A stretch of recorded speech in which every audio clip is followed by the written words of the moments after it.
মা কেমন আছেন মা? আমাদের এই বেশভূষা থেকে আমাদের বৈষ্ণব ভাববেন না মা। আমরা বৈষ্ণব নই, আমরা এখনো বৈষ্ণব হতে পারিনি মা। শ্রী হরির পাদ পদ্মে হৃদয় অর্ঘ্য আমরা নিবেদন করতে পারিনি। শ্রীকৃষ্ণের শ্রী চরণে নিজেদের ভক্তি আমরা নিবেদন করতে পারিনি মা।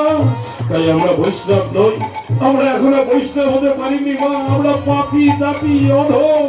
কিন্তু কি করবো মা, পেটের জ্বালায় বাড়ি বাড়ি ঘুরে কীর্তন করে বেড়াই, আর এই খুদ পুরো যা পাই তাতেই আমাদের চলে যায়। বাবু, কীর্তন করলে ঘরে শান্তি ফিরে আসে মা, শান্তি ফিরে আসে।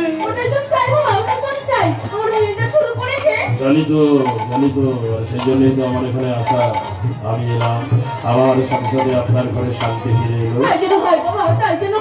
তাহলে অনুমতি দিন মা, আমরা কীর্তন শুরু করি। মরিলে